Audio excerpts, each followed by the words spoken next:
that here the Shaykh has used verses which mention Allah's mashi'ah. Now we have two things. We have Allah's iradha and we have Allah's mashi'ah. And we have to understand that Allah's iradha is not entirely the same as Allah's mashi'ah. And when we say Allah's iradha, there is a difference which will be explained shortly, inshallah ta'ala.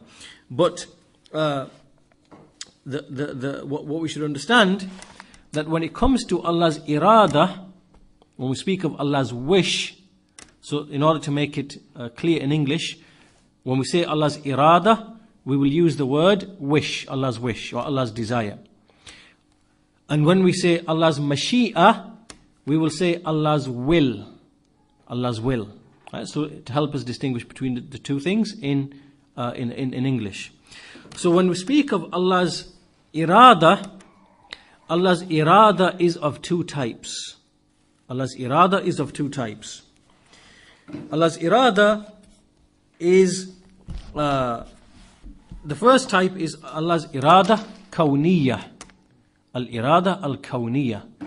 This refers to everything which occurs within the creation. Everything which occurs in the creation and takes place in the creation, it occurs by way of Allah's irada khawniyyah. Meaning that Allah's wish that relates to the creation, that relates to everything besides Him. And so this is what we call the irada al-khawniyyah. And the other type of irada is the irada shariyyah. Irada shariyyah. And this is the irada, this is something that Allah wishes and desires from the servants that they fulfill and that they perform and that they abide by. Right, so we as Ahlul Sunnati wal Jama'ah, we distinguish between these two types of irada, and we don't treat them to be the same. If we treat them to be the same, then this will lead us to the mistake, and it will lead us to the foundation of the bid'ah of the Qadariyah and the Mu'tazila who spoke of the bid'ah of al-Qadr. Right? We distinguish between these two types of irada. Allah has an irada which is irada khawniyyah as it relates to everything in the creation, and an irada which is shariyyah which relates to the things which Allah requests and desires from His servants in terms of the commands and in terms of the prohibitions. So for example, Allah subhanahu wa ta'ala, He wishes for His servants to have iman, to have faith. He wishes for His servants to establish the prayer. He wishes for His servants to, and desires from His servants to follow and obey the messengers. He wishes and desires from His servants that they honor and respect the parents, and so on and so forth, from all the other things which are desired in the Sharia. At the same time, Allah subhanahu wa ta'ala, He does not wish, He does not like from the point of view of the Sharia, He does not wish from the point of view of the Sharia, the irada shariyyah, that a person become a disbeliever, or that a person choose disbelief, or that a person commit shirk, or that a person fall into disobedience, or that a person commit a major sin. However, so this is Allah's irada shariyyah. However, Allah from His irada khawniyyah, He will wish and will that a person actually fall into disbelief, or that a person accept iman, or that a person fall into a major sin, or that a person do a righteous deed. Right? So we distinguish between these two things. And so from one angle, we see that nothing occurs in Allah's creation, neither shirk, nor kufr, nor disobedience, nor iman, nor tawheed, nor obedience. All of these things are exactly the same as it relates to Allah's irada khawniyyah. Allah's irada khawniyyah. Everything which takes place is exactly the same as it relates to Allah's irada khawniyyah. The belief of a believer, the disbelief of a disbeliever, the shirk of a mushrik, the sin of a disobedient one, the righteousness of an obedient person, all of this comes under Allah's irada khawniyyah. But as it relates to Allah's irada shariyyah, then this is separate and this is different, and Allah only wishes from His servants that which He has revealed to them through the books and the messengers of Tawheed and the Iman and the Sunnah and righteousness and so on and so forth. So we make a distinction between these two types of iradha. But what is the difference between iradha and mashi'a? Okay, what is the difference? And basically, when we speak of Allah's mashi'a, Allah's will, then it is the same as Allah's iradha khawniyyah.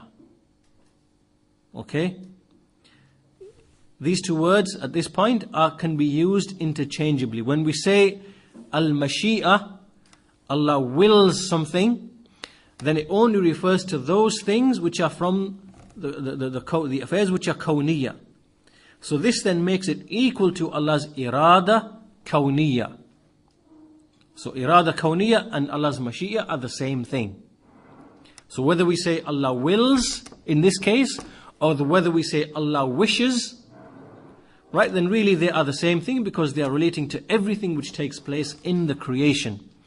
But we cannot use the word mashi'a to refer to Allah's iradha shariyyah. We don't say the mashi'a shariyyah. There's no such thing, because Allah's mashi'a is only used for those things which take place in the creation. Only for those things which take place in the creation. Whereas Allah's irada, Allah's wish, what Allah desires, that can refer to, things which take place, which He wills to take place, and things which He does not will to take place. Right? So Allah didn't wish, Allah He requested from Abu Jahl to become a believer. Right? So from His irada shariyyah, He wanted Abu Jahl to become a believer. But from His irada khawniyyah, which is the same as Allah's mashi'a, Allah's will, He did not will that Abu Jahl should come a believer. Okay, so we distinguish between these two, and so irada is not the same as mashi'a in every single respect. Rather, the irada khawniyyah is Allah's mashi'a, and as for the irada shariyyah, that does not, we cannot speak of that in terms of Allah's will. And so this is basically what we distinguish between these two things. And so after this, after it's become clear to us that when we speak of Allah's irada khawniyyah, that it is the same as the mashi'a, then we see that there are a number of verses which speak about Allah's wish. Allah says, وَمَا اللَّهُ يُرِيدُ ظُلْمًا لِلْعِبَادِ, that Allah does not wish for oppression upon His servants. And Allah says, يُرِيدُ اللَّهُ بِكُمُ الْيُسْرِ وَلَا يُرِيدُ بِكُمُ الْعُسْرِ, that Allah, that He wishes for you ease, and He does not wish difficulty upon you. These verses are speaking about Allah's irada shariyyah, meaning that by way of what Allah has revealed, the commands, the prohibitions, Allah does not want to burden you. Allah does not want to commit oppression upon you. Does not want to make things hard upon you and burden you. Rather, all of this refers to Allah wishing and wanting ease and benefit for His servants. And so, also we see that Allah subhanahu wa ta'ala, He mentions about some of the disbelievers. He says in a verse, وَلَوْ عَلِمَ اللَّهُ فِيهِمْ خَيْرًا لَأَسْمَعَهُمْ وَلَوْ أَسْمَعَهُمْ لَتَوَلَّوْا وَهُمْ مُعْرِضُونَ. Allah says that if Allah knew of any goodness in them, He would have made them to hear, made them to hear the guidance. But if He had made them to hear, they would have simply turned away, and they would have turned away. This shows here that this comes back to Allah's knowledge. Allah is speaking about a group of people, and Allah knows that there is no goodness in them. And so for that reason, He did not cause them to hear the guidance. So He did not will from His mashi'a, or from His irada khawniyyah, He did not will them to hear the message. He didn't will it for it to occur. Why? Because He knew that if He had willed for them to hear the message, they wouldn't have listened anyway. They would have simply turned away. What this proves and what this shows, this verse, is that whatever Allah wills will occur. Whatever Allah does not will, meaning with the Mashiach, will not occur. And it is also in Allah's knowledge that if He had willed something to occur with His will, then He would have known what would have happened. Okay, and then even if that thing never even happened in the first place, even if He never willed it in the first place.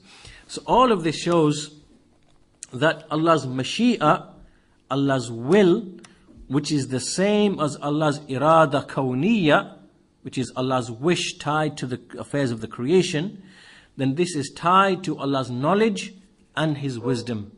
It is tied to Allah's knowledge and His wisdom. What does this mean? This goes back to the point we mentioned earlier, that for example, if Allah wills for an earthquake or a tsunami or some kind of calamity or some sort of disease or whatever it might be, then Allah has willed that thing to occur with Mashi'ah. And Allah has wished for that thing to occur with the iradha khawniyyah. And this is tied to Allah's ilm, His knowledge, and it is tied to His wisdom, hikmah. It is tied to those affairs. And we see that as for the iradha shariyyah, meaning that which Allah wishes and desires from the servants that they perform, even though He might not will that they perform it. Right? So Allah wishes from you, Allah wishes from a person, like we said about Abu Jahl, for him to become a believer. Yet Allah, or Abu Lahab for example, He wished for him to become a believer. Yet Allah willed for him to never become a believer. Right? And all of this is, so Allah's will here, which is the Mashi'ah, is tied to Allah's wisdom and His knowledge and His knowledge. So from this, we see that when Imam al-Tahawi says, وَلَا يَكُونُ إِلَّا مَا يُرِيد, that nothing occurs except what He wishes, what is he talking about? Which iradha is he speaking about? Is it iradha shariyyah or iradha khawniyyah? Iradha khawniyyah. This is speaking about iradha khawniyyah. It refers back to the iradha khawniyyah. And from this we distinguish, as we said, the important point to take from this is that we distinguish between the iradha shariyyah and the iradha khawniyyah. And by not distinguishing between these two things, then we fall into the innovation and the mistakes of the people, like the Qadariyah, who could not distinguish between these two things, and they had a misunderstanding about what is the notion of justice, al-adl, as it relates to Allah subhanahu wa ta'ala. And the second point that the Shaykh explains here is that we can look at this thing from 2 points of view, from the point of view of Allah subhanahu wa ta'ala and from the point of view of the servant. So it's similar to what we said before, that when Allah wills a thing, or when Allah wishes a thing with His iradha khawniyyah, we see nothing but wisdom in that action. But as for the servant, when we see a servant has his wish as well. He has his iradha, he has his mashi'ah. And he does things according to his own mashi'ah. Now it could be the case that Allah's iradha shariyyah, that Allah's iradha, that when He requests something from the servant, and when He wills it from His iradha khawniyyah, that it happens that the servant's iradha agrees with that, in the sense that a servant, he does something which agrees with Allah's wisdom. And it could be the case that it does not agree with what Allah has willed or what Allah has wished. To give an example, again, some of this is quite technical, and the best way to really explain it is to give examples. This is when Allah subhanahu wa ta'ala, He wishes from a servant to, for example, let's say to write a will, for example. And so when He writes the will, there will be a certain wisdom behind that, which is that the wealth will be distributed according to His wishes, and there will be no disputes amongst the people who He leaves behind from His family. And so there's a wisdom behind that. And so this is something Allah has requested, and wished from the servant. And then the servant, Allah may will, or He may wish from His iradha khawniyyah, that the servant, that he might do this or he might not do this. So he might write the will, or he might, his legacy or his will, or he might write it but do it upon injustice, meaning that he gives away more than 1/3 of his wealth, or that he leaves something from someone. So he basically does something which is incorrect. So in this case, even though Allah, in Allah's action, we say here that from the point of view of Allah's iradha shariyyah, meaning what Allah requests and wants from the servant, obviously there is wisdom, because everything in the sharia there is wisdom. In terms of what Allah actually willed to happen from His mashi'ah and His iradha khawniyyah, in fact what actually took place, which is whether the servant did or didn't write the will according to the right way, then whatever the case, in either of the two situations, yes he did, yes he didn't, then there is nothing but perfect wisdom in Allah's action, right? In Allah's mashi'ah, in what Allah willed to actually take place. And likewise in Allah's iradha khawniyyah. But as for the servant, if the servant agreed with, if the servant in his intention, in his iradha, he was intending that I am going to write the will according to the sharia and give everyone his due right, then here it has happened that by way of Allah's iradha khawniyyah, that the servant's iradha and the iradha of the sharia, it has come together. And if the man didn't, write it according to the sharia and he pressed somebody or whatever, then here there is no wisdom in that man's action. The wisdom has gone from that man's action, and so even though in Allah's action there is still wisdom. Do you understand?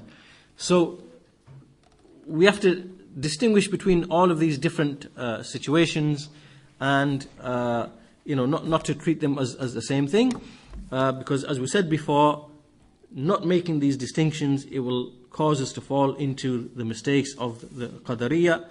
And so for this reason, the conclusion that we come to from this is that when we speak about Allah's action, then everything which takes place in His creation agrees with wisdom, with hikmah. Right? So this is the lesson that we're taking from this. Everything that He does, that takes place as it relates to Allah, it is in agreement with wisdom, with hikmah.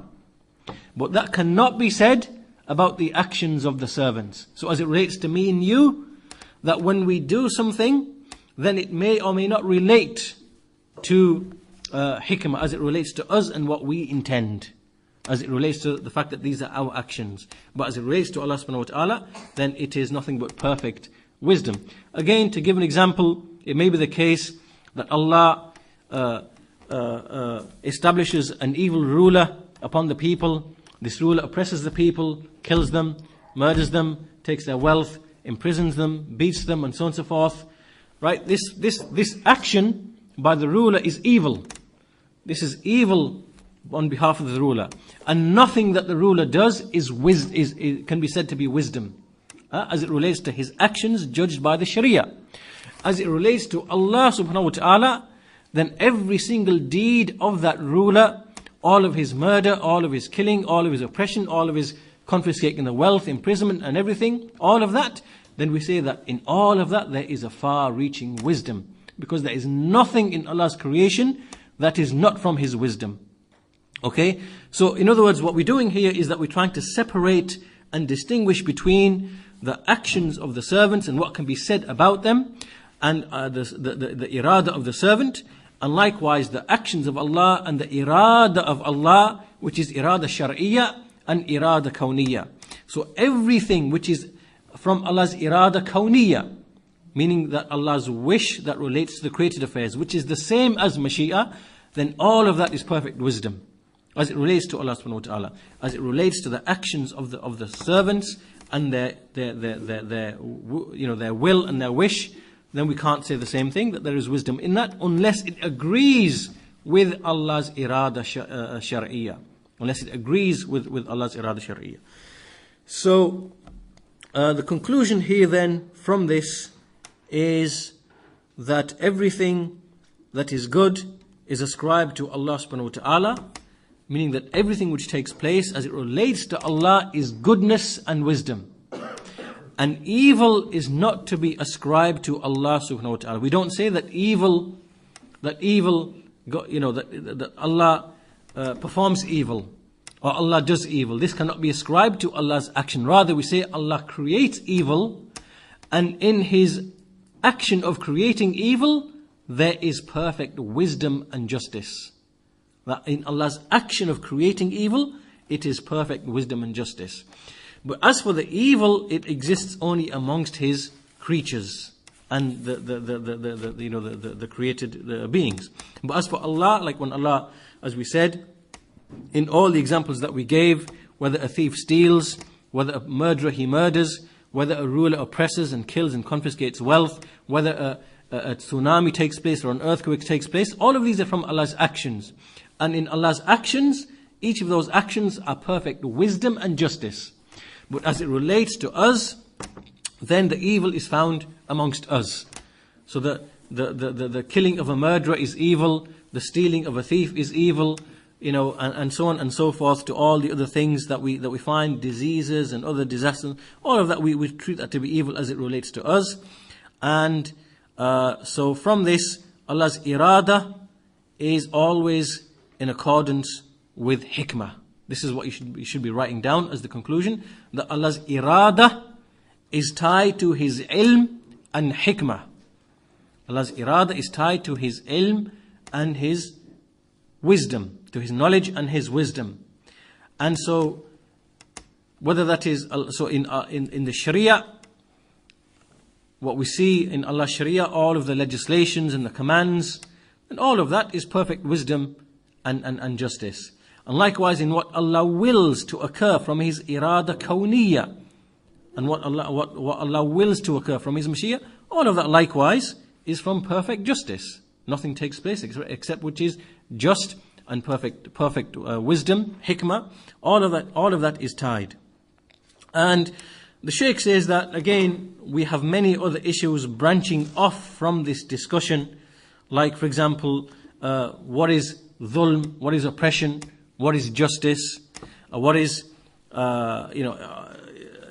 there's many other things to do with disbelief taking place and sin taking place, and a man and his own actions, does he create them? All of these are separate issues. But because later on in At-Tahawi's creed we see that Imam At-Tahawi discusses the issues of qadr in a bit more detail, then these issues will be dealt at the appropriate point in At-Tahawi's creed when we come to that, inshallah. But for now, the purpose here behind the statement وَلَا يَكُونُ إِلَّا مَا يُرِيدُ وَلَا يَكُونُ إِلَّا مَا يُرِيدُ, that nothing takes place except what He wishes. Then what we need to take away from here is, first of all, everything comes under Allah's wish. Nothing escapes Allah's wish. And by wish we mean Allah's iradha. And Allah's iradha itself is of two types, the iradha shariyyah and the iradha khawniyyah.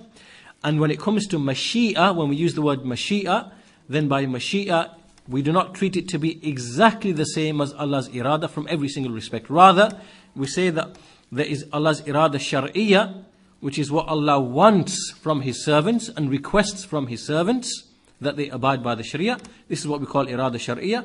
And then there's the iradha khawniyyah, which relates to what actually takes place.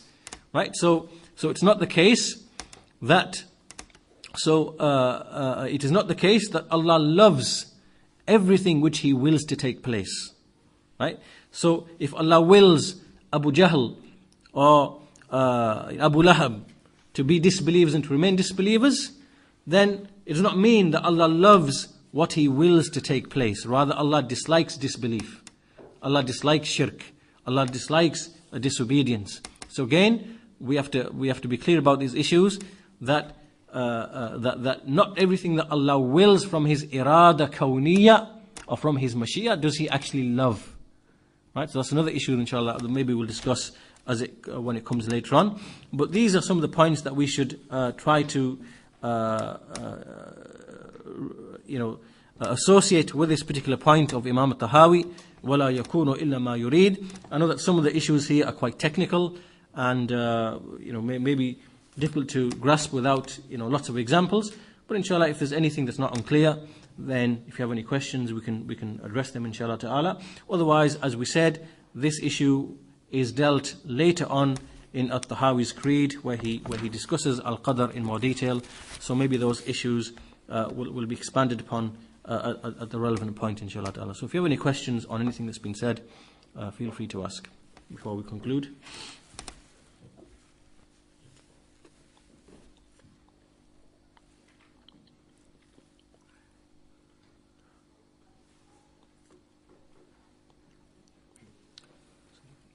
Is it correct to say Abu Jahl's kufr is from Allah's iradha khawniyyah, Yeah. but not from Allah's iradha shariyyah? Yeah. But the iman of Abu Bakr is from both Allah's iradha khawniyyah and iradha shariyyah. That's right, yeah, that's correct. So when we see, for example, that the kufr of Abu Jahl and Abu Lahab, that is from Allah's irada khawniyyah, in that Allah willed it to occur and decreed for it to occur, and so it occurred. But it is not from Allah's irada shariyyah. Right? So things which are disobedience to Allah subhanahu wa ta'ala, then we see that there is a departure between Allah's irada khawniyyah and Allah's irada shariyyah. Because Allah in His irada shariyyah wants Abu Jahl to be, or wanted Abu Jahl to be a believer, and Abu Lahab to be a believer, and a kafir to be a believer. Okay? But as it relates to, for example, Abu Bakr radiyallahu anhu, when he became a believer, then there is agreement between Allah's irada khawniyyah and so in other words, the two types of irada come together. So Allah's irada khawniyyah, Allah willed it to occur that Abu Bakr become a believer, and this is also something that Allah requested shar'an, meaning from the point of view of His legislation, from the point of view of what He requested from His believing slaves. So those two things come together. So basically, in every single good deed of a believer, Allah's irada shariyyah and Allah's irada khawniyyah, they come together. They come together. But as for everything which is disobedience and disbelief and shirk and so on and so forth, then the two separate. So even though Allah wanted it and desired it from the point of view of the shar, from the point of view of the legislation which He sent to His creation, that He never actually, even though He requested it, He never willed it to occur. Meaning He never willed it that a person abandon disbelief or become a believer or abandon disbelief and so on and so forth. So yes, that's the easy way to remember that in every deed of goodness, the two come together, and in every deed of disobedience, then the two separate. The two separate.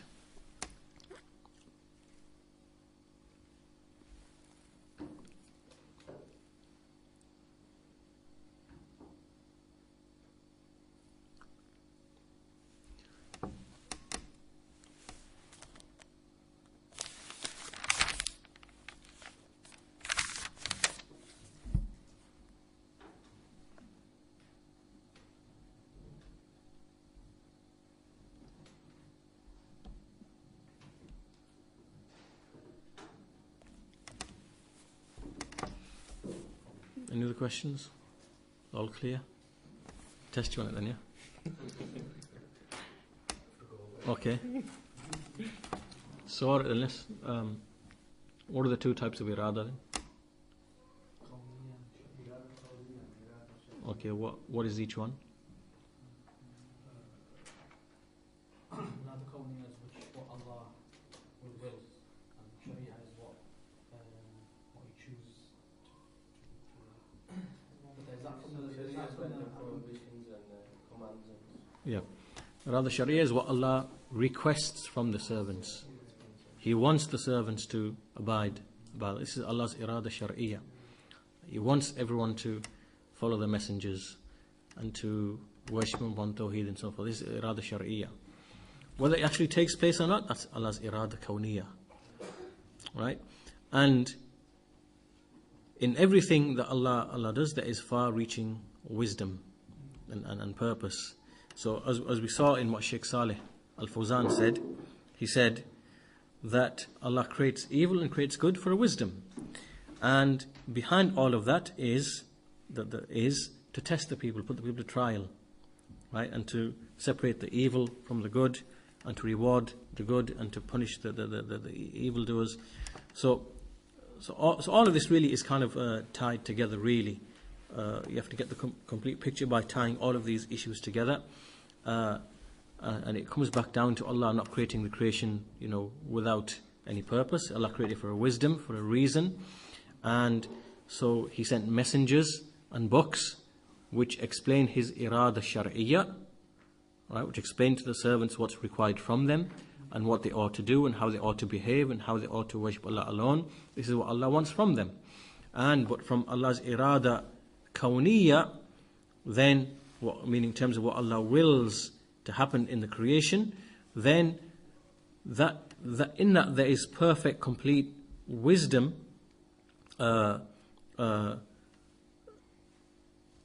through which Allah, as we said, tests the people and separates the evil from the good, and and so on and so forth. So for that reason, not everyone is a believer. If Allah willed, everyone would have been a believer, but He never willed. And what's the reason for that? There's a far-reaching wisdom and a purpose behind that, which is what? Which is to raise the believers and to lower the disbelievers, and to reward the righteous and to punish the sinful, because that's the far-reaching wisdom behind Allah's creating the creation. So these affairs that take place amongst the creation of what we seem to be evil, what appears to be us to be evil, and Allah willing it to occur, like the disbelief of a disbeliever and the sin of a believer, all of that, there is a wisdom and a reason behind that, which all leads to, as we said, this great goal, or this great objective, which is to test and to put the people to trial, and to put some into paradise and to put some into hellfire, and which Allah had already decreed when He took the souls of the son of Adam from Adam, and decreed a portion for the hellfire, and decreed a portion for paradise. So Allah gave full choice to disbelievers to become.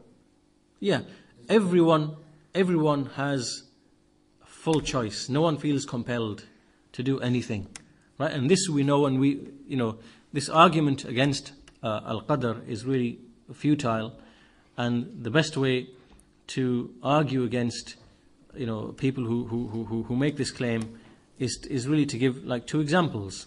And this is something that no one can really deny. The first example that you give is that if you had two routes or two journeys to arrive at a certain destination, and on the first route, if you went that way, you have highway robbers, there's no stops, it's long, it's windy, it's rocky, it's this and that, whatever, and that's one way you can choose.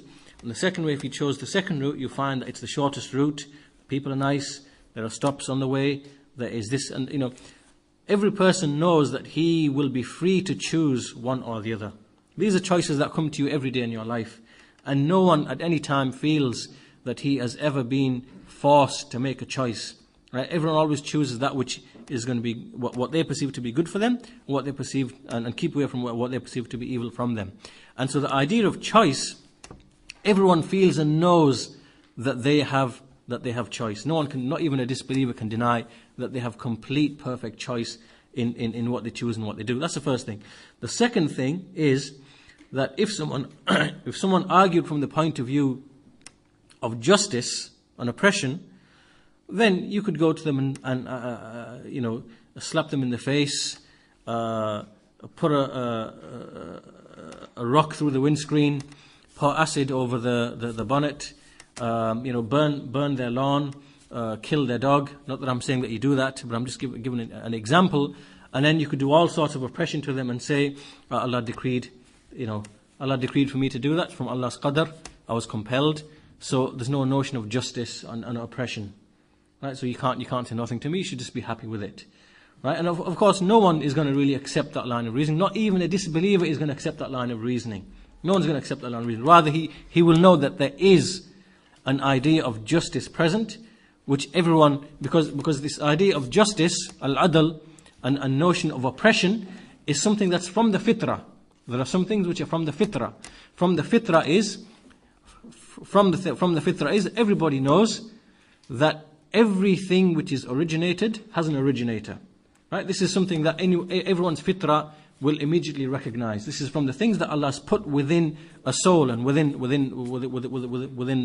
creation, in their fitrah, that everyone knows that, you know, if a glass fell on the floor, it didn't fall on the floor by itself.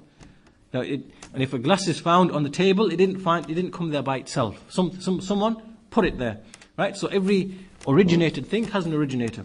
Also from the things is that every soul knows it has inherently the notion of justice on oppression, right? So if you just walked up to somebody on the street and just punched him in the face for no reason, then everyone who sees this, because they still have aspects of the fitrah within them, they will know that this is injustice. This is wrong.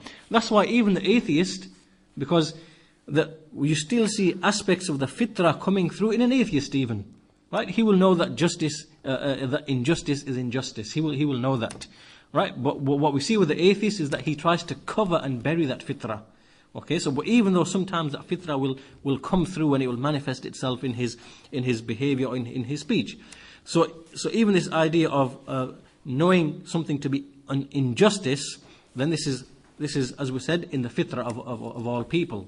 And so when you use this argument against even a non-Muslim or an atheist about this idea of justice and that there has to be responsibility for people in the actions, it's something that they can't deny. You know, so otherwise you give them that example that, you know, if I slapped you and, you know, did this and did that, the other, whatever, and damaged your property and whatever, then, you know, there's no such thing as justice. So how can you hold me responsible?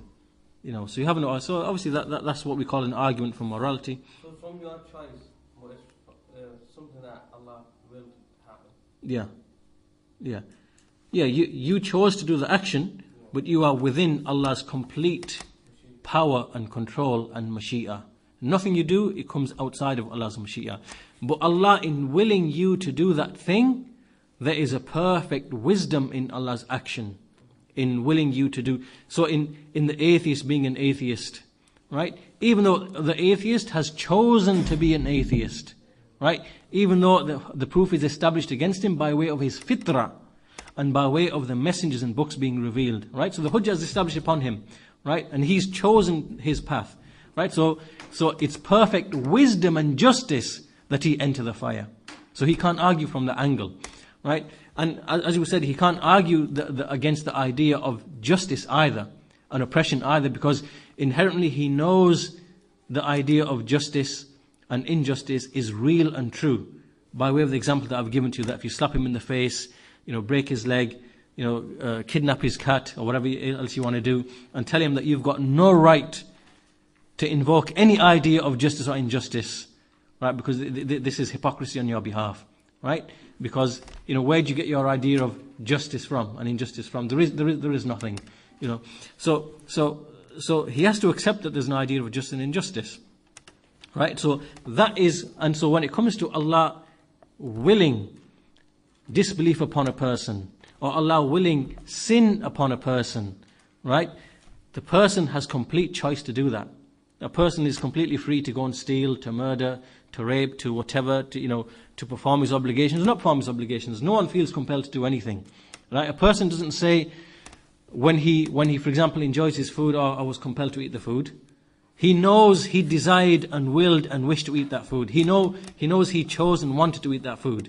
So when it comes to the good things, you know, he will readily accept that, yes, I willed and I wished, and, you know, I have a desire and I wanted to. So when it comes to good things, obviously now there is a will and a wish, and he knows that he's got the choice, and he feels and he knows he's got the choice to do that.